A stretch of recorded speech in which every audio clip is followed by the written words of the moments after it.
I'm here with Dusty Hanshaw and the producer, Scott McNally. Remember to like, share, subscribe, comment, and ring the bell. And remember, IamMutant.com.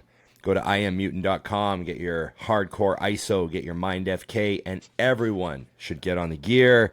Use your codes Dusty or Big Ron to save yourself money and avoid leaving your house delivered right to your door.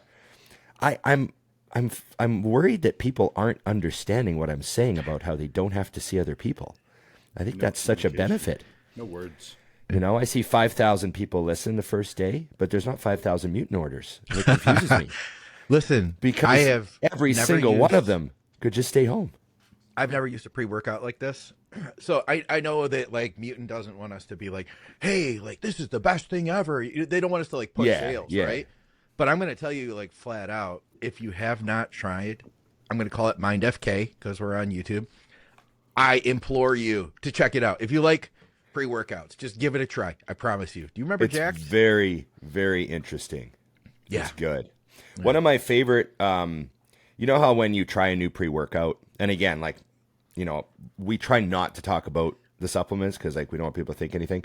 But remember, Dusty, when we were in Germany and we had to go train legs at Trainingslager, and I had no pre-workout, and Drea gave me a full scoop of Mindfk, and I was a little worried there wasn't. I was like, maybe I need some caffeine to go with this. I'll just see how I am, and I just sort of like I'll let it hit, and if I need some caffeine at the gym, I'll get a drink out of the cooler. Yeah, and man, me and Dusty lit it up. Like that was the last time I trained legs with Dusty, and it was just one of those, like, I remember thinking halfway through, like, this is real smooth. Yeah. You know what I mean? It's great. I also like how I don't crash after. Like the last thing I want to do is come home from the gym at 7:30 and feel like I need a nap. No. Yeah. I can also go to sleep. It's not like it keeps me awake. You know what I mean? Yeah, no, it has no effect on that. So very happy with that. And I'm really hoping. I thought you were going to share your more previous training schlager where you got one of the pre-workouts off the shelf they had because you didn't have any, and then you were sick as hell. Yeah. He had, what did he give me that day? It was like crack. Yeah. Like it was like one of those whacked out, you know, low regulation, made in Poland, high stim, made in Poland. Yeah, it's like, handwritten on the side. Yeah. It was one of those, and there's a spectrum of pre-workouts, Scott. Oh yeah, you know? So. And you're kind of playing like a game of I don't know if we were to say that word either, but you're kind of playing a dangerous game when it comes to pre-workouts. You know what I'm saying? I don't like how some YouTube channels don't worry about what they say and they never have problems. I know, right? We seem to get combed with some kind of bot all the time. But my point is I don't like trying new things, Ron. I don't like trying new things. I know. I want to take the risk. I don't want to take the risk. Yeah.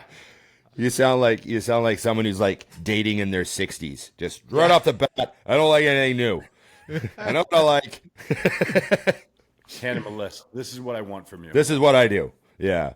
You're set in your ways, Scott. Okay, We got bodybuilding to talk about, don't we? We sure do. There was a couple of shows, a couple of those post-Olympia qualify for next year. Who's going to show up? Who can get on the plane fastest to go try to steal a spot for 2026? And what did we get? We've got the Mexico show, right? Yes. Let's see. Yeah, I'll pull the Mexico show up here. Give me just a second here.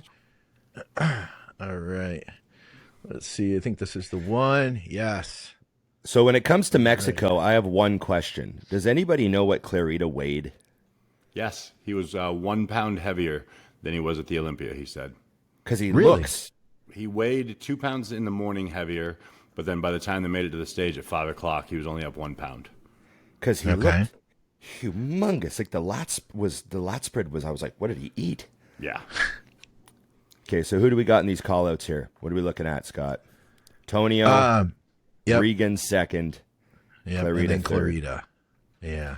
Wow. Talk about some apples and oranges and then a pear. Well, maybe pear's that's a bad fruit because it's shaped bad. You don't want to do that. Yeah. That'd be me. We'll say apples, oranges, and mango. There we go.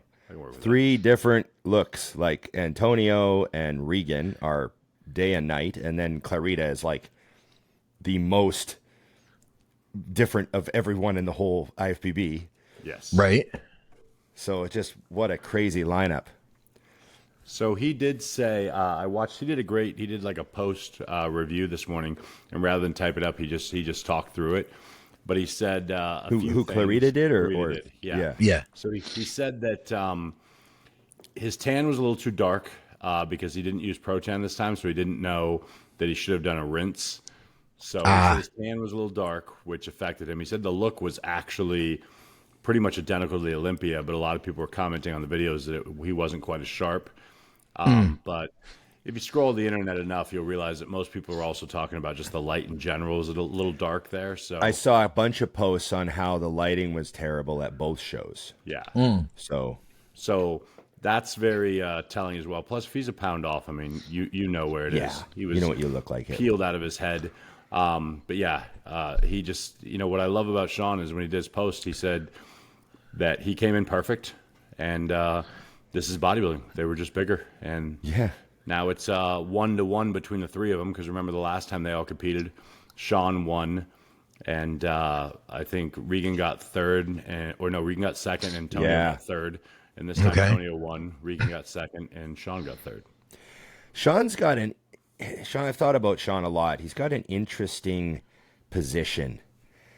He essentially is his own brand of physique. Like he's completely separate from everyone else. And I in a way, obviously it's bodybuilding, so they're all together on stage, but nobody looks like him at that. Nobody has done what he's done. And I almost think I know he aims to win every show he does, so I'm not speaking for him at all because he might say something different. But I almost think that's like a luxurious position to be in where there's no one is like expecting you to win a show but everyone's expecting you to do well. So you've got this like zone that you're always in. And just as long as you show up and do your thing, you're going to place well. And, like Shaun, I've never seen Clarida shafted. Do you know what I mean? Because he's impossible to ignore. Yeah. And he's just so interesting in the lineup. Like, just so crazy. You get 6 foot, 5'2". Yeah. 5'10", 5'2". Like, it's just so wild. I think what's fascinating is you look at him on the stage, and when I first saw the three of them, my first thought that came to mind was Clarida is huge, which is funny because he's the one that's 5'2". But it's just muscle per square inch, he is the biggest bodybuilder probably in the world. So you just jumped at you. And I mean, I think he said there were 17 guys. Yeah, there were 7. I think Mexico was 17. Yeah. So third out of 17, 80 pounds lighter than Regan, 90 pounds lighter than Regan. Yeah. No kidding. And then Tonio's just ridiculous. He was peeled out of his head like always. Looks awesome. I wish the lighting was better because I would have liked to have seen what he really looked like. Yeah. Yeah. I actually got to give it to Tonio for beating Regan. Like, I mean, he beat him at the O2, but like, I still think, I don't know, there's something about Regan's physique. Like, no matter where he places, I still think, man, that's Dennis. Like, when you talk about a certain lane of bodybuilding, like the Dennis Newmans, the Kevin Lavrones, like the beautiful but massive, like, you know what I mean? Like the really amazing shaped super heavies that turn pro that have the crazy structure. Regan's I just think he looks incredible on stage. He's got an amazing physique. The marketability in it, it's just so, like guys might look at pictures, the average person might see a picture of Marcus Rule and they're like, oh, it's a monster. Yeah. But the average person sees a picture of Regan and they're like, oh, that guy's got quite a build. Like, he's a different, I don't know how to say it. You know what I mean? Yeah, he's got like an attractive look still, like it's pretty enough that you would you would look at him and still go, I think that if you saw him in a photo by himself standing there, you wouldn't know how big he is because it's so put together. Yeah. Whereas if you saw Marcus Rule standing there, like not posing, just standing there, you'd know, like, that's a freak. Monster. Like, and I really like Tonio's physique. Yeah, I really like Tonio's physique. He's just really cool shape. Just look at him standing there, just even relaxed. Just the muscle bellies, the roundness. That lat spread, that tiny waist. Everything looks so cool on him. I think it was a Look at the shape of his pecs in that side chest. They're like popping off his chest by like 3-4 inches. Yeah, he's bananas for sure. Yeah. Well deserved win. Great. What did he great get show. at the Olympia? Wasn't he top 10? Yeah. You're asking on our show? How should I know? Yeah, I made a mistake. All right, guys, comment below. Remind us, please. Yes. I'll probably have looked it up by then. But yeah, that was definitely freaking solid. And then what else did we have, guys? We had another The Bros vs. Pros show. Okay, Yeah, let me see if I can stop this one. Let's see. Let's see if I can get to the other show. Where's that one at? Give me just a minute to get to that one. So Ron, while he's looking, I don't know if I didn't know this, and I'm sure everyone on the internet knew this except for me, that I asked Chris, I said, what changed with Andrew Jacked? Why did he look so much better? And he goes, oh, Kamal trained him for the last 6 weeks of the Olympia. Oh, yeah. And oh, really? Yeah, so I'm thinking, like, in the gym with him every day. And Kamal's like sadistic. Yeah, so I'm really curious to see what, I'm assuming he'll do the Arnold. So I wonder how much if he has months of time to work with him. I wonder how much they worried about overtraining. Sure, they were really concerned. Very concerned. Always looking at a graph. Kamal's definitely a graph guy. Especially dealing with a guy like Andrew, you got to be very careful not to like overextend his recovery ability. I can't even say that with a straight face. Not happening. I think at the very top, Scott, there was a video of the group. All right. Or maybe that was just. You got to be real careful, Andrew. Down just the hair. Really careful, Andrew doesn't get run down in a deficit. This is when they're winning. Come down. I think it's right there in the middle. Down one more. All right. Or maybe this is one too. Right there's I see. There you go in the middle. That's not the middle. Is this it? This is right here. I'm pointing. There you go. Is that just a photo? Yeah, I don't know who these guys are. Oh, okay. Is that class? Yeah, that's the other group. So go up one, and I think they might actually show him walking on stage. Yeah, that middle one might be it. See if they pan to the middle. It's all Bros versus pros. So I saw the live guys stream were at this show. This. Oh, I okay. had no idea. And I didn't watch the whole thing. I only caught the very end while they're announcing the awards. The lighting did not seem good there. That is okay. Good. We're seeing everything from the front here.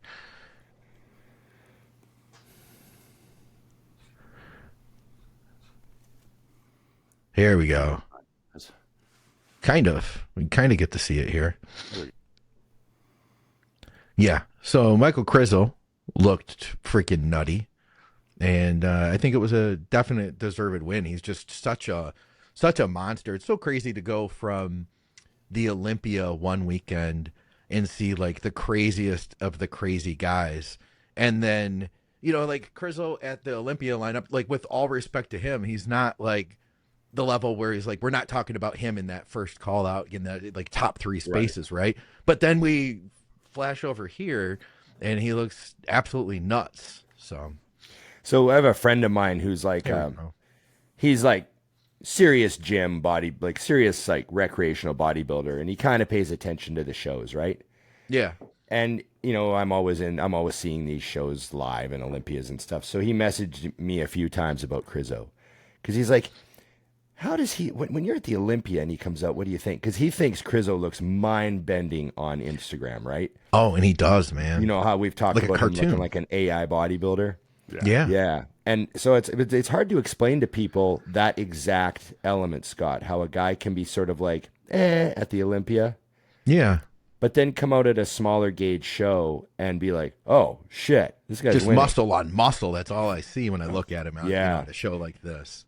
It's unreal how much, your perception of a certain physique changes just by, not putting him next to, Hottie and, you know what I mean? Yeah. You have to stand next to like that group of guys. All of a sudden it's like, oh shit, you know? Yeah. How many shows has Hassan done this year? Like all of them? I think Hassan's been at like literally almost He did like 4 or 5. Easy, man. Easy. So what was the top 5 here? I know that James was in the top 5, and what did we wind up with?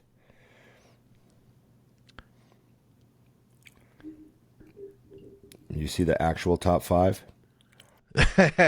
None of us know. That's funny. And the website isn't really very well done here. I'm going to be completely honest with you guys. This is Well, there's no update yet, which is funny. yeah. You know what I mean?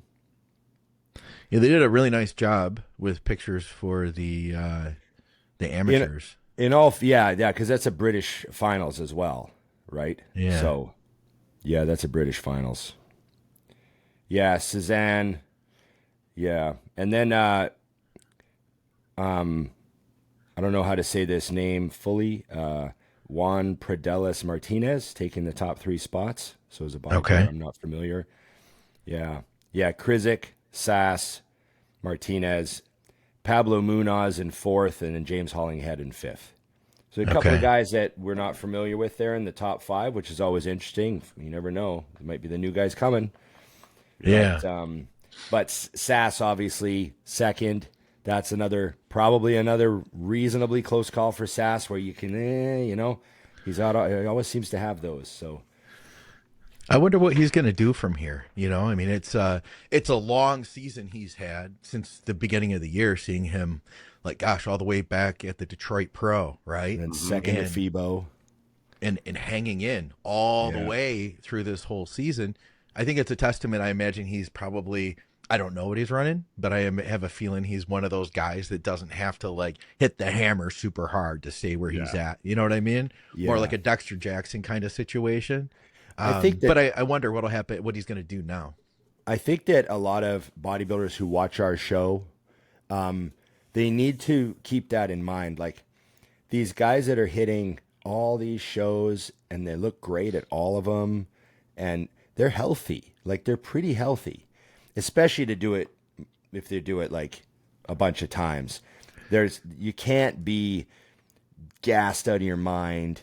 And you can't run Halo from March to November. Yeah, you can't be doing what people think they're doing the whole time. They're backing off. They're taking their foot off the gas pedal. Especially, I mean, we know this for the guys that work with Chris. We know this as a fact. I don't know about the other coaches, obviously.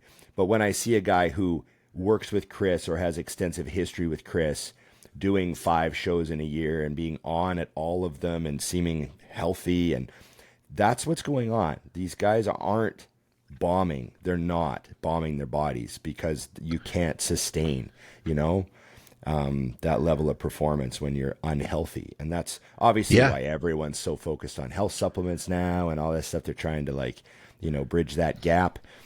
But just, keep that in mind. Like, all the health supplements in the world aren't going to cover running trend for 27 weeks. Right.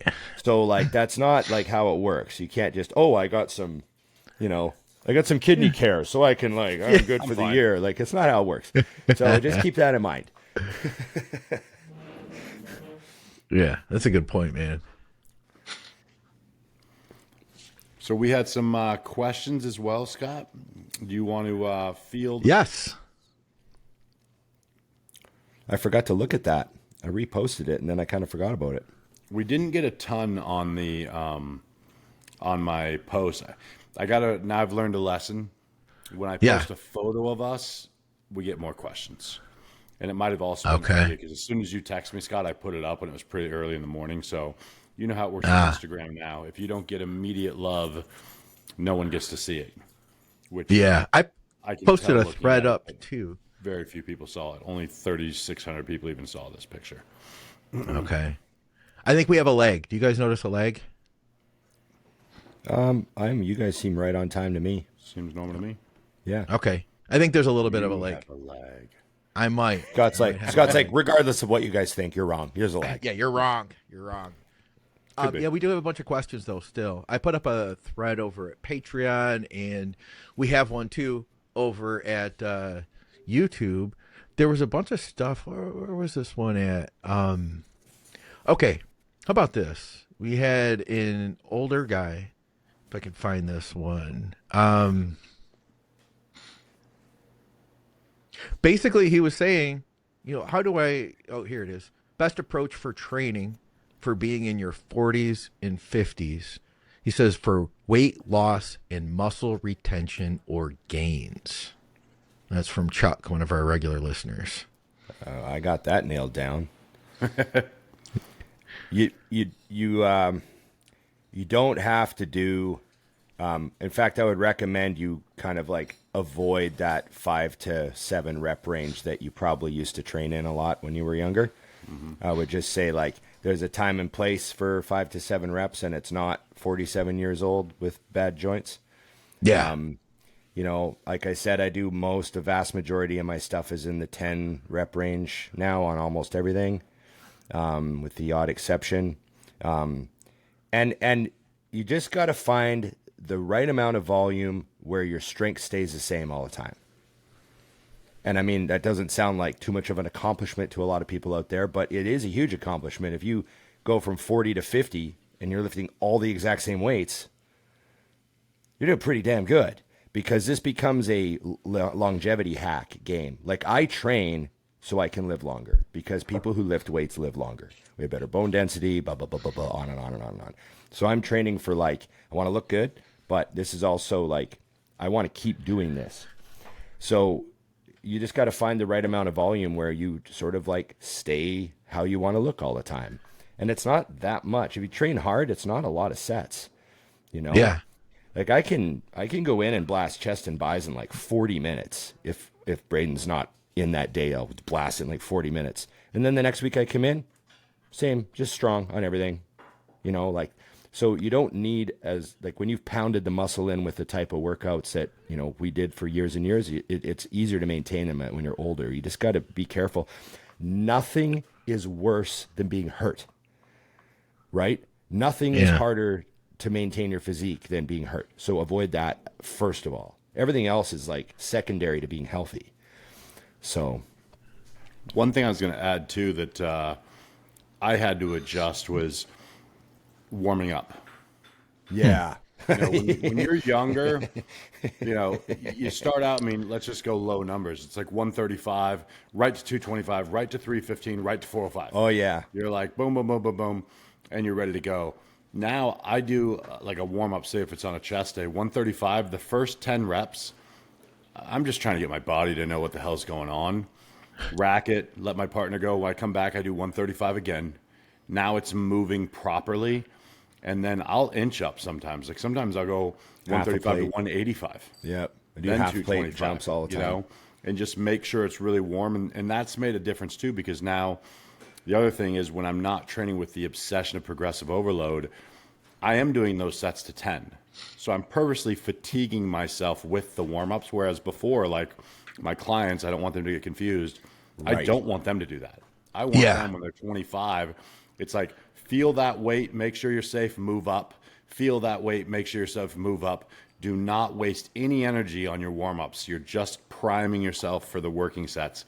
Now, they're all pre-exhausts on purpose. 2 reasons. I'm getting plenty of blood in there. I'm warming up good. And I'm intentionally making it to where when I get to the top sets, they're lighter than they would have been, which means they're safer. And you definitely, you just have to be mindful of that stuff because, like Ron said, an injury when you're 10 fixes in a day. An injury when you're 44, that could be 2 weeks on a minor thing. You're like, this is still bothering me 3 2 weeks years later. in a surgery. Yeah. But it is different. But I think the other factor to bring in with this is how long have you been training and what did you do before you found the gym? Because I do have some clients. I got clients that are older than me that were ripping because they weren't athletes as kids and they started training 4 years ago. I'm like, cool, you're essentially young minus hormones, which we're taking care of, and they're able to move through. But it's like, if you were playing football as a kid and then bodybuilding for a decade or whatever, it's like you got miles on you. Keep that in mind. There is an issue with mileage there. Yes. Yeah. How about this one? Is there politics in bodybuilding? I just don't think there is. I've just seen, I mean, the high and low get tossed out at the pro level. They toss 2 highs and 2 lows at the big shows. I mean, you can have 2 people on the panel that hate you and both their scores are just scratched. They don't add in. You have 2 people that love you unnecessarily or unreasonably. Their scores are scratched. Like, these judges at the local level too, they're all volunteering to sit there for 14-hour days, eating protein bars and staring at like mind-numbing categories where everybody looks the same. And they don't have time for that shit. They don't give a flying like, these guys don't care. I talked to so many local judges. They don't care who you are. They're like, he was harder. I had to make a decision. He was harder, so I put him first. You're like, oh, fair enough. Like, I just haven't run into it. And I mean, I've been through it where I thought, I wonder if they don't like me. Like, I've been through all that. No, it's all noise in your head. Get better. That's how I feel. I'm sure somewhere someone had a bad state head judge, or some show somewhere had a terrible promoter who tried to get involved. Oh, I want that guy to win. Or somebody said something ridiculous to a judge at one point. But I just don't think it's not a running problem or an issue that I ever concern myself with. I agree 100%. And I think on the pro level, when Tyler started doing breakdowns post-show, yes, that was the greatest move they could have possibly made. Absolutely. Pull the curtain back. Yeah. I was thinking the same thing. Piece by piece. And listen, contrary to what all here's what I want the fans to realize. The emotional one is you. Yes. You are emotional because you don't like that guy or you do like that guy. Listen, if I'm judging just based on what I think Mr. Olympia should be, then Andrew Jack won the Olympia this year. Yeah. But if I break it down, ignoring my personal preference, I understand completely what they did, particularly when it was broken down for me and I'm looking going, yeah, I'm good with that. But I think that the fans bring in more emotion than anyone. I think your mom and your neighbor is always going to think you should win. And my mom definitely thought I should win. Mine sometimes didn't, but she's understandable. Your mom didn't like you. But no, I mean, if you think about that, it's like the idea for you when you're coming into a show is don't give them a choice. Yeah. I like that. Yeah. I like that idea. That's how I look at it. If it's a coin flip, then you handed them the coin. Be undeniable. Yeah. And I mean, and I understand that might take time, but I can't stand when people want to go that route or throw a hissy fit. I'm like, you need to ask yourself after a show if you lost. Instead of saying, why should have I won? Look and say, why should I have lost? Look for the reasons, because now you have control in a way to get better. And I promise you, if you look for the reasons you lost, you will find them. Oh, yeah. Once you're honest with yourself, you'll find them.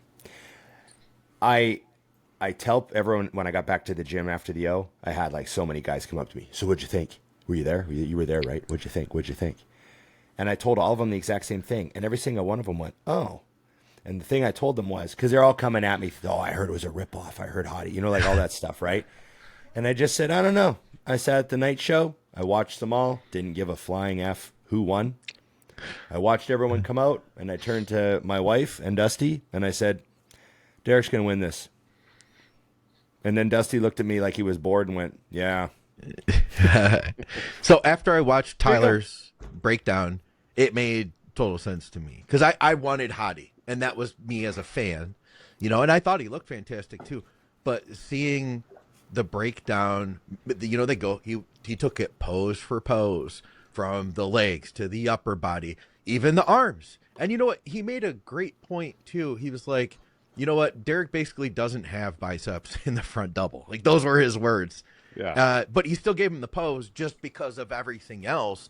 And he said, one thing I hadn't thought of, he said, when you see Derek in the side shots, that's where his arms really do like come to life. You can really see for all the arm he doesn't have and that people have been giving him crap for in that front double. I'm with you 100%. But like, look at his side chest. He's got definitely a nice bicep in that, Yeah. But that's a case, Scott, of exactly what I just said. The fans are looking for a reason Derek should have lost. Oh, yeah. Instead of looking for reasons that he should have won. And I think the other problem is, as much as we all love that it's a real competition now, it was easy in the Dorian, Ronnie, Phil era because they walked out and you went, well, there's your winner. I mean, there was no arguing. And now it is close enough that your emotions can get involved. But I mean, when Phil was at his prime, no one that had a set of eyes could argue that he was the winner. You know, he won when he walked out, and then he started posing and just cemented it. So that's a big challenge, and I think that we can all run into that. But you know, definitely if you're a fan, watch the breakdowns that Tyler does after every show. I think it'll also help you in looking at your clients and looking at yourself when you're looking at photos and finding those little things, because at the end of the day, it's the whole picture they're judging. And we are nitpicking little things. You know, like Hottie's legs have more striations in them, so he should win. Well, Derek's are bigger. Right. Now what? You know what I mean? You know, now that you mentioned that, Dusty, I feel like coming up, watching the sport, the first time anybody ever sees a bodybuilding show ever, you're kind of like, all these guys look the same. They're all massive. How do you judge this? You know, and over time, you kind of develop your eye. I feel like today's bodybuilding fan has like such a heads up compared to 20 years ago, right, to be able to develop that. Because if you do watch Tyler on those wrap-ups, you could hone your eye in. You mentioned like, hey, as a coach, it's not a bad idea to watch those for your own clients and learning. Yeah, man, you could hone your eye in, I think, way faster than what I did, which was just keep going to more and more shows, watching shows, and eventually the pieces all start falling together. You know what I mean? Yeah. Yeah. Just better education as to what's going on. Yeah. You know, I watched an Instagram video of the 2013 Phil Heath. Okay. Came through my feed, like just a reel. And I stopped and I just went, what the fuck were we doing? Like, why were we not like ranting and raving more about him at the time? We had, you know, Phil had haters and, oh, I wish someone could be like, we didn't stop to like look at what was going on. It was insane. I still think we should do a reaction to just 2013 Phil. You know what's funny about that, Ron, is the I realized something, and it's actually with one of my clients that helped me think about this. We had an opinion of Phil based on what was being put on the internet. Yes. Not based on knowing him. So you've got this idea of the character that you're being told someone is. Maybe he's playing into it, whatever. But I point this out because I just took on a client recently, and I considered not taking him because I hate him on the internet. Oh, God. And yes. And then I talked to him in person one day, and I was like, oh, you just suck at the internet. You're a solid dude that doesn't know how to present yourself as yourself. And I was like, oh, I'm going to take him. And he's been phenomenal to work with. But it was realizing that. And then so now when I look back, and obviously I've gotten to know Phil over time, I'm like, he's never been anything but nice to me or anyone I've ever seen. I'm like, you know, I think that a lot of the hate was probably created, and then anything he may have done was probably in response to the way people were already looking at him. Right. I'm going to say something that I think now occasionally when I see 2013 Phil, I go, are we a little quick to say that 03 Ronnie was the best bodybuilder of all time? Because we never got to see these two physiques side by side. I still lean to 03 Ronnie, but I'm just saying, when you look at 2013 Phil by himself posing in the good quality footage, it's like, damn, that would have been a show. I'd like to hear Tyler break that one down. Oh, that would be fun, man. I'm just saying, you know, it's not as, you know, I still think Ronnie 03, greatest of all time, don't be getting at me, but there's like shit. There's like the fact that there could be a discussion says something. Yeah, there's a discussion. You know, where there's not a discussion with anyone else. No one else. So guys, it's wild. This totally reminded me. I forgot. We had a couple comments from our reaction that I wanted to bring to you, and this would have been something I wish I would have dropped it toward the beginning of the show as our first question. But here's two of the comments that we got. So we did the reaction to the 2010 Arnold Classic. That was the night that Kai Green beat Phil Heath, and it was a stellar lineup overall. Dexter was up there, Branch Warren was up there, then Tony Freeman and Ronnie Raquel. All of them looked fantastic. That said, Brandon Little says, curious to hear y'all's thoughts on the difference in conditioning from then compared to now. When and what caused the turning point into harder conditioning? The other comment was, would love to know how this was supposedly seen as harder, better conditioning compared to nowadays, guys. I ain't seeing it at all. Right. Okay. What do you think, Dusty? You know, it's hard for me to say because even now when I look back, I feel like the guys' overall looks were better. I think that some guys now, because conditioning is something that is so sought after and you have to have it, some guys' physiques actually get worse when they get super hard. When they say, I'm not stopping until the glutes are completely striated, deep as can be, walnut, then I'm coming in. I do agree that it wasn't harder back then. Because you look at the glutes and stuff like that, it just wasn't. And I don't even necessarily know, I wouldn't say across the board it was better either. I think a lot of people have a memory of, you know, it's like this, when you see a bodybuilder for the first time and it's the hugest person you've ever seen, but when you go through life a little further and then look back, you find out the first bodybuilder you ever saw was a middleweight. You just happened to be in shape. Right. And you had never seen that before. I think a lot of people just connect with that idea that the past was better because, I mean, I agree 1,000,000% with what they're saying. Guys are consistently harder now, but I also think that our standard is so high now that if a guy is like, if his glutes aren't all the way in, he's called fat. Whereas when Flex Wheeler was on stage, you didn't care that he didn't have glutes because look at it. Yeah. I also think guys now, I think people now are more consistent generally with your conditioning at that level. And I think it's because back in the earlier days, there were just so many variables. They were pulling water levers and sodium levers and 2 different diuretics and loading crazy loads. And it was a lot. We were trying to kind of crap shoot the home run a lot more. So that's why in like the earlier days, you'd see a guy would just be bonkers at one show and then the next show he'd be off, like way off. Like that happened a lot in the earlier days. And now it's like, oh, define earlier days, because I think so. That video was like late 90s, early 2000s. Yeah, because that video was 2010, and I feel like that era was a different era too. And I would say, would you guys say conditioning was harder in the late 90s, early 2000s compared to 2010? I don't think it was. I don't think they were in better condition. Okay.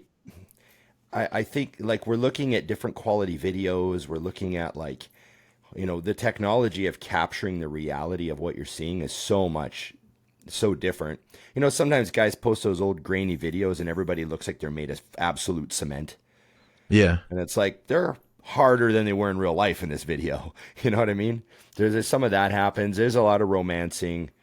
You know, I don't think they were in better shape back then. I mean, I remember I do think that, I remember a phase where regional shows, everybody had ripped glutes at regional shows, like down to like the 10th place middleweight.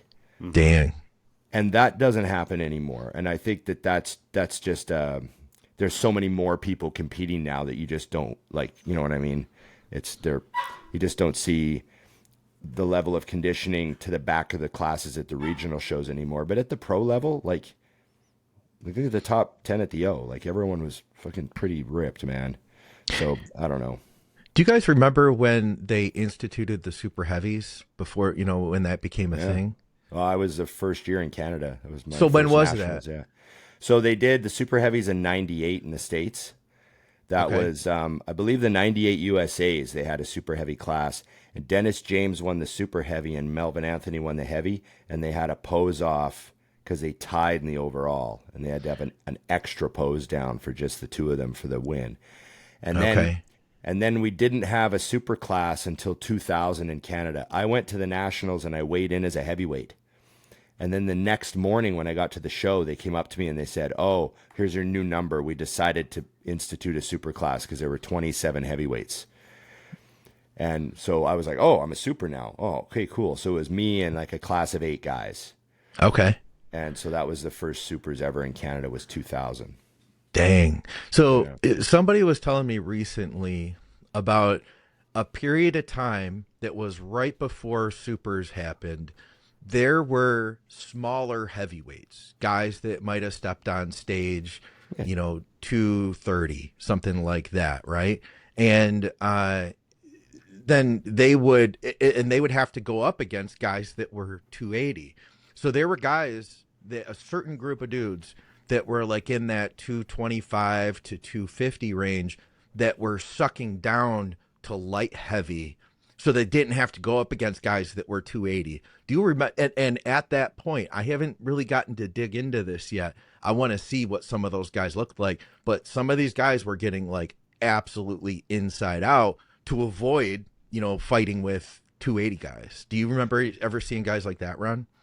Yeah, I knew guys that would be like, "Well, I'm going to be 210, but I don't want to be 210 because there's heavyweights that are 250, so I'm going to go in at 197." I Yeah. do remember that. I remember guys, and I'm like, at 210, you look awesome. Yeah. But they're dodging a giant heavyweight class that was all the way to the moon, right? Right. And then when they instituted supers, a lot of those guys were like, "Oh, okay, I'm a 220-pound heavyweight. Yes." Yeah. So yeah, it did change things a little bit for like the certain guys, strategy-wise. Yeah, it forced I think for some people, it really like they took it on themselves to like force some insane conditioning, and they Yeah. maybe didn't look better, but I want to dig back and start finding some of those guys, the guys that should have been 220 but came in at 199. I also like to remind people that in all my days as a super heavy, the lightest guy in the supers almost always won the supers. Right. And I paid close attention. I'd be like, "Oh, that guy weighed in at 229. Oh, he wins. Shit. Yeah, that guy's 232. Oh, he fucking won the class." Because I was like so obsessed with getting bigger and all that. And I'd have to like slow myself down sometimes to remind myself, like, damn, it was like the smallest super won the supers again. And it just kept happening. And so like condition is just, so important, obviously. I don't know if that's any different class, because Sorry? that's what's killed the super heavyweight class, is because so many guys are like, "Well, I don't have to worry about weight because I'm a super." Yeah. And it's like the amount of guys that I see at the national level, because I still go to those shows, I'm like, if you'd have peeled down to heavy, you might have won. Yeah. Because you got ninth as a super because you were too soft. Yeah. And you were close enough to get down. I feel like you got to throw away the scale if you think you're a super heavyweight, and watch the pictures and then see where you're at a couple of weeks out. Because if you're 230 and peeled out of your mind, go in at 230. You'll be fine. But if you're 235 and there's room, come down. Yeah, come all the way down. Come down to 224, whatever it is, just under 225, and roll through. You'll do better, because there are all those lines. I mean, I had a guy actually one time, he weighed in at 200 pounds at a big regional show as Emerald Cup. So that means he's 2 pounds over the light heavyweights. And I was with him at weigh-ins, and they were like, "Hey, he's got 45 minutes before this is over if you want to pull him down." And I'm like, "No, he's perfect. We're good at 200." And he won the heavyweights at 200 pounds. Nice. Yeah, he's peeled. I'm afraid he'll be worse, and we're here for an overall. Yeah. I don't care about the class. So Yeah, I've he needs seen to that beat the before. super as well. So let's just hang out right here. I saw a guy was 199 at the Ontario Provincials. Yeah. And everyone's like, oh, 1 more pound. And he's like, no, I'm here for the whole show.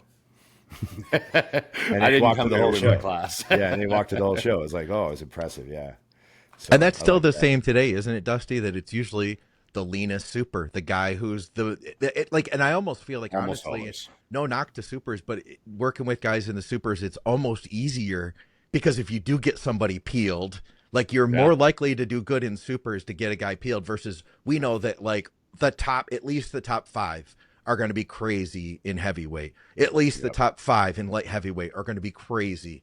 You know, so if you can get that Yeah. really good conditioning, you've got a heads up already in supers. That I middleweight to heavyweight classes, that range is scary. yeah. Those Yeah. top 5 guys are all inside out. And you're just like, I good I luck. often have a moment of, I want to say the super heavy class is dead because there's lots of good guys coming up, obviously, but it's not what it was. Like I had this romantic era where we'd have 30 super heavyweights, and like there's nothing more jacks you up than being backstage. They're like, supers get ready, and there's 30 guys pumping up. You're like, oh shit. Remember the North Americans, Dusty? You're like, this is crazy. You're pumping up. You're like, am I even going to get top 10? Holy shit. You're like looking around the room. Those were like, that was a crazy time. And then now, obviously, I've said this before, but Class D of Classic has vacuumed all the guys with great structure where people tell them, oh, you got small waist, nice broad shoulders.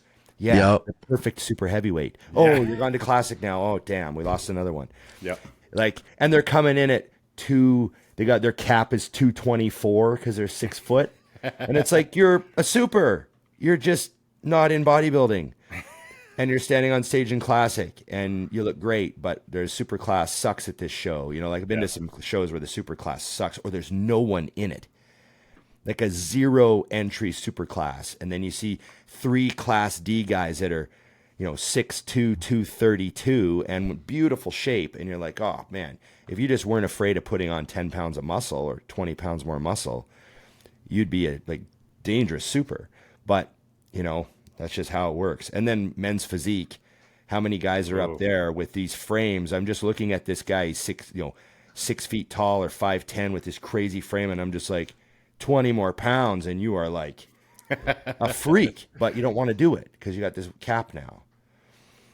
So I think that's why you're starting to see guys, though.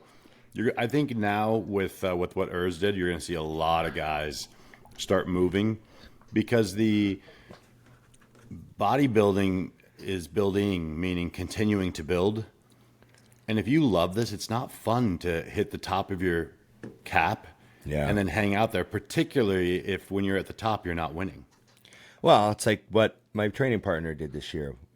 Braden got tired of being 224 and feeling like an empty bag of water, not water, but cement, I guess, empty bag of cement, shredded to the bone, but feeling like flat and deflated at 223 and a half, to make weight.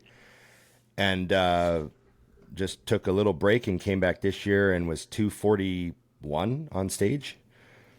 And then after the show, I was like, how do you feel? He's like, it's the best I've ever felt. I felt every muscle flexing and every pose crunching and could feel my glutes, like literally could feel that he had striated glutes when he flexed them. Like, you know what I mean? Like just the fullness and stuff. It just, really, when a bodybuilder does realize it's time, it's pretty exciting, to move back up to bodybuilding, So, Absolutely. Yeah. There's some other good questions on that one. What about this one?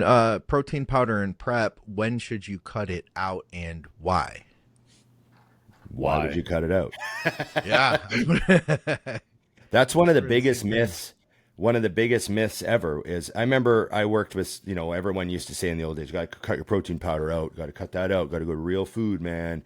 Your body needs to metabolize the food. It's burning more calories by digesting food. And then you look up how many calories your body burns digesting food, and it's like 5. Is that what it is? Well, and it's like not. It's minimal. It's not like that's the reason you're ripped, right? Yeah, they think it's 200 a day. Yeah, and then I started working. I remember when I worked with Scott Abel, and he just kept my protein powder in, and I was like, "Oh, are we pulling protein powder?" He's like, "Are you starving? Like, do you want to drop it and put some chicken in?" Like, I'm Yeah. like, well, I kind of like my protein and my oats. He's like, "Okay." Like he It was a didn't even huge like why would you take it out? And then I worked with Chad Nichols, kept it in right up to the Yeah. day before the show. I was putting whey protein in my oatmeal while I was carbing up. And then I worked with Chris Aceto. He didn't even mention it. He didn't give a flying F. Like he's like the day of the show I had whey isolate in my oatmeal. And like that sort of stuff. And so after working with those guys, I just completely ignore that shit. Now I just tell people if you're freaking starving and you want more solid food, then we'll convert it. But once you get to that point, let me know. You know what, too? We have better quality, too, nowadays. Like the protein powder years ago, we might have been dealing with like concentrate that bloated you and made you feel like crap. But if you've got a good whey that digests well, I think it's a different story today. Sorry, Dusty, what were you going to say? I was going to say that basically throw away all the rules that you can think of bodybuilding and just ask yourself, how do you look? So if you're looking really good at 3 weeks out, 2 weeks out, why would you change anything? And I think that that's where people miss the boat. They start making changes because they're supposed to. And that's not a thing. I mean, it's the same with gear. I remember the first year we were coming into Junior Nationals, and I asked Chris, I was like, what are we doing with these oil bases? He's like, nothing. Yeah. I was like, oh, I thought. He goes, no, we don't have rules. We just, whatever your body says is what we do. Keep rolling through. And actually, I never in my entire career got off of oil-based leading into a show. It just didn't happen. Yeah, no, I know. That was a weird old thing, Yeah. All right. We do have a bunch more. Should there be more comparisons done at the Olympia for men's open? For instance, fan favorite callouts for pure entertainment, 2 to 4 guys comparisons to give guys more of a shot to move up. So a couple different ideas he had there. I don't know. I think the judging should be very officially for the judges. Okay. I mean, they kind of did they did that. Let's bring all 4 Mr. Olympias out and let's get a photo for the crowd. Like they did, like that was kind of cool that they did that at the O. But I don't really want the fans to have any input or involvement with the judging at all, because I don't think most fans are good enough at that to, like, what are you going to do? You're going to bring a call out and people just yell a number? Hottie, just everyone just screaming, and then it's just meaningless. It's like a 5-minute meaningless moment that has, then just move on. I don't know. I think the show's long enough. These guys are working. Yeah, this is their If you've never done a round dance of closing, monkey, you don't want 8 more extra rounds. But I will say, I would have loved to have seen Martin compared with Samson. The 5, 6, 4, I 5, like, 6. Like, for example, it was very obvious at the Olympia that they knew 1, 2, 3. Mm-hmm. Let's slide them out and let's maybe see what 4, 5, 6 looks like, and maybe it lands exactly where it is. But if that's the case, as a fan who knows bodybuilding, when I see them next to each other, I go, oh yeah, they're right. And at that, because I don't think anybody thought Samson was moving up, but if you ask people who know the sport, a lot of them would have liked to have seen if Martin could have beaten Samson, or if they would have slid him out next to each other. We go, oh yeah, never mind. Yeah. Give him a shot. I as a person who landed in that 4, 5, 6 zone at North Americans a few times, I know how frustrating it is to look at the 4th place guy. I can fucking beat that guy, and you don't get to stand next to him. Then they move him off the stage, and then you're in the middle of second call out, and you get straight 5ths, like easy 5th. Just smash your call out. Yeah. And you're like, if I'm an easy 5th, let me stand next to the 4th place guy. Like a unanimous 5ths. No comparison to 4th. That sucks. And at that level, at the O, when the check has, like, instead of a 10,000, it's like a 25,000, or you know what I mean? Like the checks, there's a bit of like those back end checks. They got some jump on them. So it's a difference, right? And obviously bragging rights, like, 6th is different than 5th, and 5th is different than 4th at the O, man.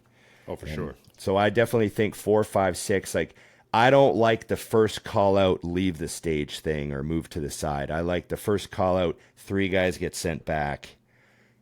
Pull, you know what I mean? Roll through like that. Agreed.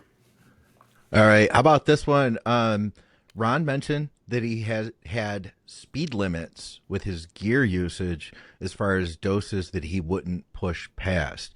Could you expound upon that? And I'd love to hear Dusty and Scott chime in as well. Yeah, I mean, they weren't like based on any scientific experimentation or anything. It just, you hear what guys are using and you're like, that sounds like a lot. I'm going to set my line about here. And I crossed the line a few times and I always went back because I remember crossing the line once and then I actually looked worse at a show. And I was like, oh, okay. I'm at that point where gear is not helping. Right. And I went back down, and then the next show, I was like, okay, now I got my condition back. And I'm like, oh, I wonder what that was. Like, it was just hard. I couldn't get I just couldn't get the look I wanted the year I ran like the most gear. And I think it goes back to being healthy, like you just got too much shit floating around, man. There's just too much stuff banging off the walls. It's not happening. I always kind of had like 1,200 megs a test. We used to run those high test cycles, right? So I'd run like 1,200 test and 600 anabolic. And then if I threw like an oral in on top of that, I was like, okay, I'm like Autobahn maxed out now. And, looking back, those weren't that crazy at doses. Talking to the pros and the Mr. Olympias of that era and hearing what they were taking, I was like, oh, I wasn't unreasonable. They were just... Yeah. And for a super... Maybe they had better quality stuff. Like I remember Jay told me what he took, but he also told me it was all real, like the 1 year, like all pharmacy. And I was like, yeah, that's where that extra cash comes in handy. Not a single UG item in the whole prep, Right. So there's definitely, back then especially, it made a difference. Like nowadays, and especially in Canada, we had some really great UG stuff, but back then it was a different thing. And but I just kind of from the message boards, and like guys were already having kidney problems back then. Like there were pros that like were having problems, and people were doing shows and coming out really unhealthy. And I was like, hey, I just don't want to be like those guys. So I was keeping an eye on stuff. Yeah. I was a bit of a worry wart with like going over those lines. Something about wanting to stay alive. That's crazy. No, I mean, basically my system was easy. I worked with Chris and he never had you take very much. There you go. So that made it real easy. But just like Ron, we ran a couple times. I bumped it up and I didn't have any negatives. I just didn't have enough positives to make it make sense. I was like, I don't look different. I don't feel different. And I'm taking, more. So what's the point? If you're someone that's starting out, my argument is start way lower than you think. When I see guys opening cycles, second cycle, I'm like, why are there 5 things listed here? Yeah. I mean, and this isn't like an old time thing or anything like that, but when I first decided I wanted to do something, the guy I went to was like, here's 10 amps, one of these a week. I was like, okay. Showed me how to file them and break them up. And all right, good to go. Took 10 amps, put on 24 pounds. I was like, wow, this is crazy. It was probably 2 years before I ever took 2 things at once because it just didn't seem necessary because we would go on and off back then. You'd go totally off. There was no... TRT, no 200 milligrams. You just did nothing. You ran a bit of HCG and Clomid maybe. And then you just go on. So I think that's the biggest thing. It's like, in my argument, this isn't about this isn't even a health thing. It's leave some tricks in the bag. Yeah. Like if you throw the kitchen sink at it in your first 3 cycles, where do you go from there? And even if you say, well, I'll just take more, go back to what Ron just said. There's a point where more doesn't make you better. And now you kind of blew your load, so to speak, on your first 3 cycles and your career's over, Yeah. I remember this is actually true. I'm not sure how this analogy is not useful. I just got to tell you I said it because it's so me. I told a client once, he was like wanting to do trend, like second cycle in. Yeah. I go, have you ever been to a Metallica concert? And he goes, yeah. And I go, they don't open with One and Master of Puppets. That's a great way of putting it. 2 hours in, they'll play One. And then encore will be Master of Puppets. Yep. And he was like, oh, like You connected to him, huh? you know, it's like you got to find that bridge, Dusty. You know, and he's like, you can't just do trend first cycle. Like you've just there's no mystery. It's like a girl giving it all up on the first date. No, Hey, what's wrong? There's nothing wrong with that. Now don't well, get on actually, actually, I married her, so it does work. Sometimes it works. Sometimes it works. Not the right analogy. Not the right analogy, Ron. Now I'm everyone's decided reminded to of use what trend our on the first first date ones. was, and now I'm yeah. You just Little promoted eyebrow from trend to across the people. room. What? You lying to everyone? You know where I think a lot of people end up falling into the mistake of running more is when we're competing and we're starting to get closer, because it's easy to be like, oh man, what if I use, and I have two guys that are getting ready to compete in the next few weeks, and I know like we've been doing really good, everything's solid, but I know there's that urge to like, should we take a little bit more of this? What about an extra tab of that? You know, and before you know it, you could really build that up. I think that's where I always felt more tempted to push the dosing, is like, well, would I be better off if? And I remember mentioning that to somebody one time, and he said to me, you know, like, you're already as freaking hard as you can get. Taking more of a hardener isn't going to get you any harder. Like, you reach a point where like getting harder, and I get it now. You know, I get it, but you know, it's like there's a point where, like, you know, it's like it's not going to help you. It's not going to benefit you, and it's easier to remember that though when you're not the guy who's in the prep. You know what I'm saying? It's a lot easier from that perspective. So just that's my PSA to anybody out there. You know, just watch it, that last, especially 6 weeks of the prep. That's funny. Yeah. Yeah. Okay. Agreed. All right. Anything else? Did you guys see anything in the thread that you guys wanted to make sure we covered? Let me bounce in there real quick. I didn't see anything too cray. Dead stop barbell rows or standard barbell rows? How about both? Different times? Do you ever do dead stops, Dusty? Dusty does pendulays. I call them pendulay rows, right? We set them down. Okay. I did them once in my life with Dusty. Really? Yeah. At Dino's, and then we did regular rows right after it. Oh, we also got to throw out a happy 65th birthday to Dino. Dusty and I both sent him birthday wishes. Yeah, happy 65th to Dino. So anyone out there who knows Dino, send him a message. It's a few days late. He won't care. He's just happy to be alive. Ron, what are the top 3 Thanksgiving pies? Ooh.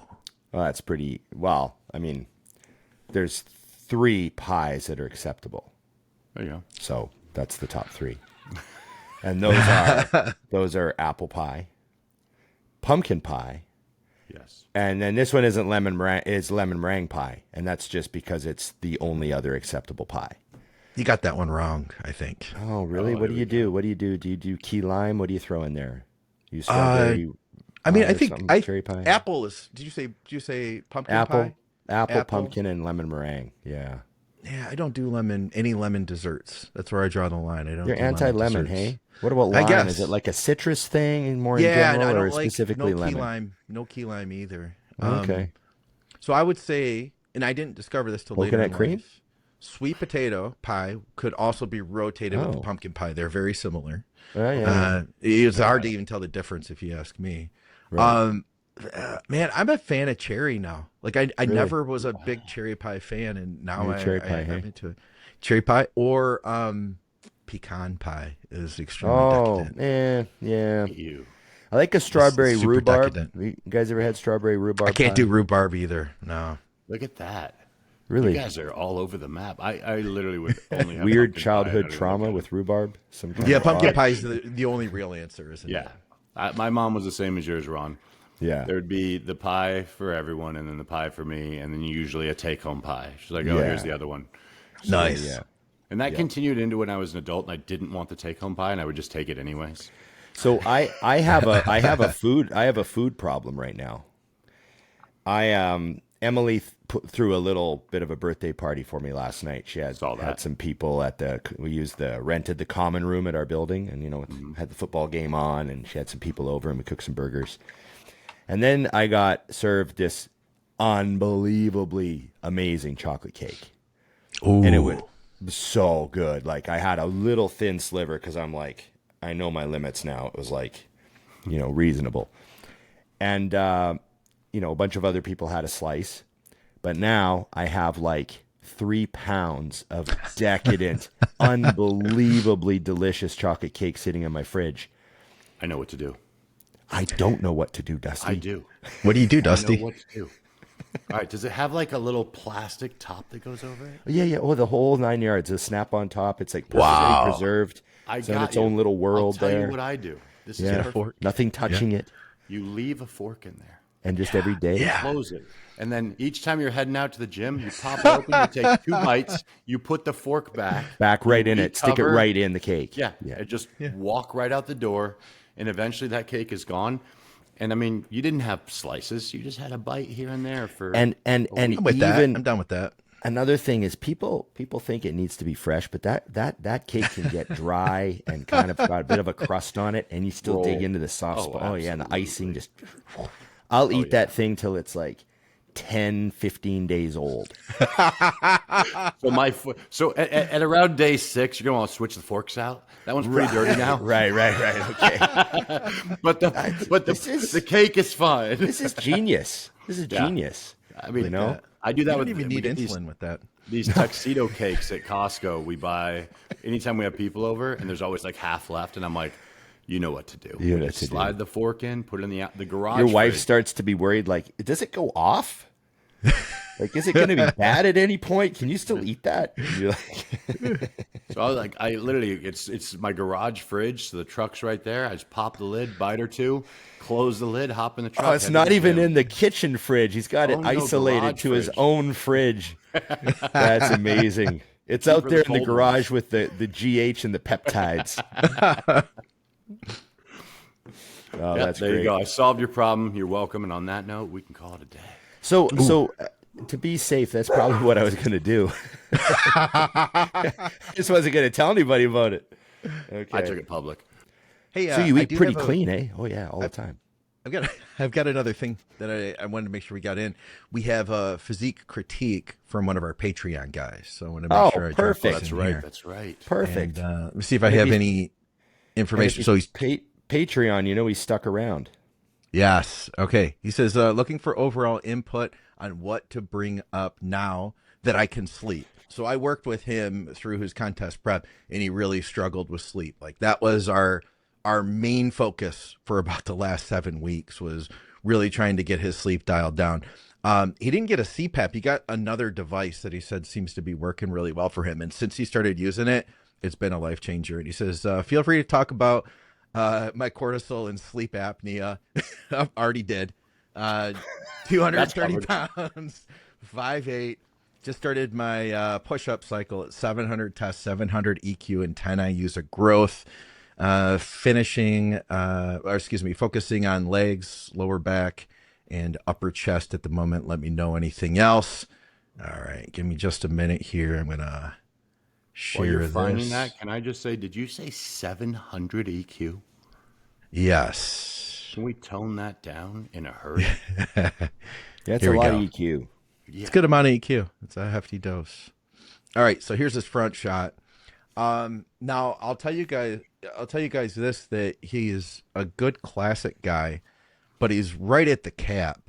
And I think that if he were to, I think he could stay in classic if he doesn't gain 10 pounds. If he gains 10 pounds, it's no longer going to be an option for him. Okay, I'm a little fuzzy. The screen's a little Me fuzzy. too. I'm looking at the ones that you sent.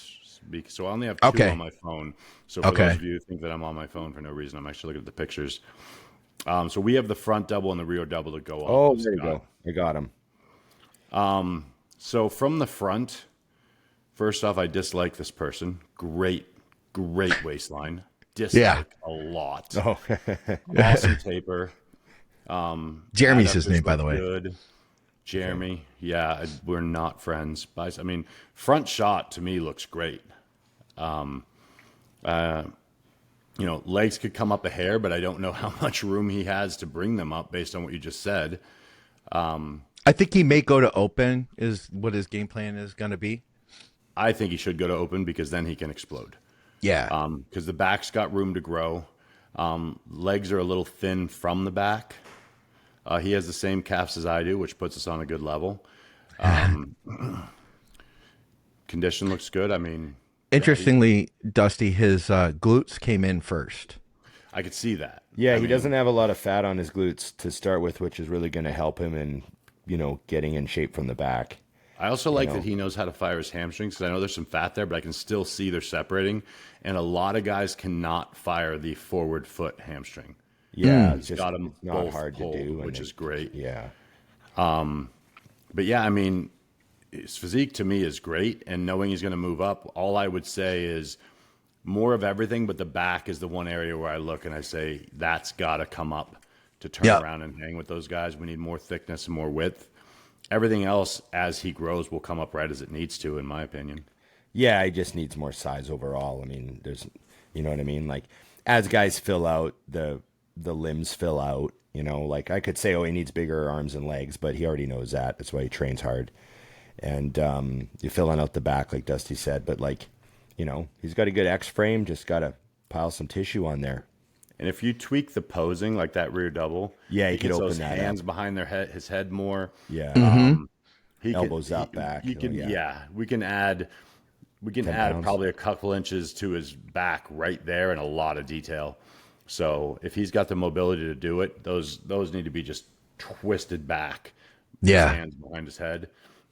That's going to pop a lot of stuff and probably open his back. And like Ron said, that'll put 10 pounds on you now, and now you just need 10 more. Yeah. Yeah, he already knows that I think back is the big one. And I'm with you on the hams, too, to match the quads. Sometimes you get a guy who it's like your quads get far enough ahead that it's like, well, now you have weak hams. When you know what I mean? You have good enough quads, you're going to have the weak opposite muscle. So I feel like adductors is another thing, though. If he can hammer those from the back, he'll have more like thickness to the legs side to side, and that would help a ton because the quad sweep from the back is there. Yeah. People also forget how much work the adductors do when you train legs hard and heavy. When we say he needs more adductors, it doesn't mean like prioritize adductor machine over hack squats, which is a horrible idea. But yeah, definitely just getting the entire leg to grow inward, outward, forward, backward, everything. I feel like a really wide stance Smith squat, like hits them ass hard. to ankles, destroys your adductors. You want them to grow. It's not going to be squeezing your legs together. It's going to be stuff like that. 400 pounds on your back, ass to ankles with a wide stance, toes at like a 45. That used to just annihilate mine. Yeah. Let me ask you, Dusty, with that Smith squat, I see some guys, they get their feet way out in front of them, and some guys will get their feet like right under the bar. You know what I'm talking about? What do you think is going to be more ideal? Obviously, part of it is like what your body will allow you to do. Yeah, I feel like, I'm assuming he has a straight up and down vertical squat. First question. Assuming he does, I would go with almost the same stance that you would typically. You might be slightly forward just because it's more comfortable since the bar doesn't move at all. And when you squat free weight, it does. Yeah. So you're going to be slightly forward, but not way, way out there like I see some guys do. That's, to me, that you lose everything else. And we're not trying to not touch the rest of the leg. Yeah. I want your quads involved. I want your glutes involved and your adductors. So it's like enough that you can sink in comfortably. Your knees are in good shape and you can blast back out. Yeah. Yeah. Look at the size of some of the power lifters' legs. Like they're monstrous and they just squat deep, I just had a client like send me he's like, hey, can you write me out a leg workout for quad sweep? And I was like, the leg workout you have and go all the way down. Yeah. And he's like, oh, I'm like, it's not complicated. You're like, I've seen him train. He squats deep. I'm like, just keep doing that. So there was a lot of myth that I chased for a long time, where my toes were, all this other shit. And the real answer was knee flexion. just go deeper. 100%. Okay. Great physique. We got to do more of those. So if anybody's watching that likes that, like fire those on. I think that's kind of fun to do. We got a lot of people that actually have great physiques to get on here. I feel bad. I've had people send them to me and I forgot to forward them to Scott. Well, don't feel too bad because I prepared this one and I literally almost forgot about it too. So, well, we all three did because you actually forwarded us 2 pictures and we were all like, all right, we're done. Right? That's funny. Okay. All right. That's it, I think. He's verifying. We did all right. Yeah, we get a lot of questions, but it's how you don't want to blow them all hit every single question. Got to leave a bit of mystery. People like the reaction, by the way. People enjoyed it wasn't that long ago, but it was a whole different era, 2010 Arnold Classic. And so we got a lot of really good feedback on that. And the cool thing is that the reactions are shows that they just keep giving, people keep watching them. They keep finding them versus our take on the 2025 Olympia is just the hot topic Time right sensitive. now. Yeah. I think one of the things that I keep being reminded of with this show is 2010 to me, it was like yesterday. Right? I'm like, I just saw Kai and Phil go at it like a few years ago. Right? That's just how time, people don't realize what's going to happen when they get older. That's how you view time. Yeah. But these younger, we got people watching our show, started bodybuilding after Phil Heath. Oh, yeah. Yeah. We never ever even knew he wasn't their Mr. Olympia. Ramy was their first Mr. Olympia, or Brandon or Roden was their first Mr. Olympia. And they've been doing it long enough where they're good, Ron. Yeah. And they're good. There's guys that have there's guys that started bodybuilding when Roden was Mr. Olympia that are pro now. Yep. Right. And so they watch our show and then they say to me oh, I love that reaction you did on Ronnie and Jay. And I'm like, what do you mean? You don't remember that whole era? And they're like, I was in grade 4. They don't remember dinosaurs either. What do you mean you didn't always have the internet on your phone? Yeah, it's just a funny overlap for me, some of the stuff what we do reactions on. I look at the year and I'm just like, what the it's they crazy. Don't know what T9 is, Ron. They don't know what T9 is. Well, 2005 is 20 freaking years ago, It's unbelievable. Yeah. So this turning 50 thing has been quite a lens to view the world through, Scott. Yeah. Okay. I'm not looking forward to it. No, it's interesting though. You're like, oh, I'm that guy now, Yeah. It's funny times, but thanks to everyone that's allowing me to still play along. This is the old guy show. It's the old guy show. It's good, experience. I like that. You know what I mean? Okay. You guys happy? We're good. Wrap it up. We're good. Yes. Okay. Remember, like, share, subscribe, comment, and ring the bell. And like we said before, IamMutant.com. 10,000 views on the video. There should be 10,000 orders at least at IamMutant.com with Dusty and Big Ron as the codes. Get your hardcore ISO, get your Mindfk, and everyone should get on the gear. If you've been hearing us say this and you're not doing it, it's on you. You're holding your entire life back. And I don't know how much clearer I can make this. I do need to toss one thing in, Ron, because I've been using this. I have a lot of clients, and I don't know why, because I like my greens, but they don't. And I've been able to get them to do greens because Big Greens comes in chocolate that tastes like you. Yeah. So if you're not a greens person, but you do understand the importance of them, grab that. 1 scoop before bed every night. Next morning, things are going to move the way they're supposed to. And you're in a great place. I'm going to disclose my bedtime shake. Okay. It is the reason. Full disclosure. Is the reason I look 30 and everything is kind of a mess from here down. But otherwise, so let's just say the nighttime shake is 60 grams of hardcore ISO. I put my creatine in my nighttime shake because at least I remember to take it every day because I don't think creatine is time sensitive. Nah. I put 30 grams of daily cleanse fiber in there. That's a hefty 30 grams. I'm not messing around. You go big. You have to get up when your alarm goes off. Or you're going to have a different alarm that day. Bad day. Yeah, you got to get up when your alarm goes off. That's a very welcome wake up. And then I throw a scoop of Big Greens in there too.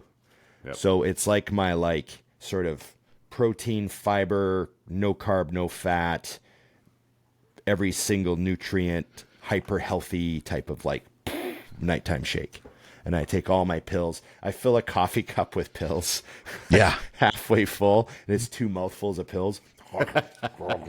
Yeah, get everything down. And I know that some of those, like, I know magnesium absorbs better when you don't take it with like, you know, like there's a little bit of this. Fuck it, everything goes in the same cup. It also works better if you take it than if you forget. So just yes, that's the basis for everything that I put in that nighttime concoction. You know, isn't there a better time to take your creatine? Well, at least I remember. Yeah. So yeah, okay. Thanks everybody. Remember, it's just bodybuilding.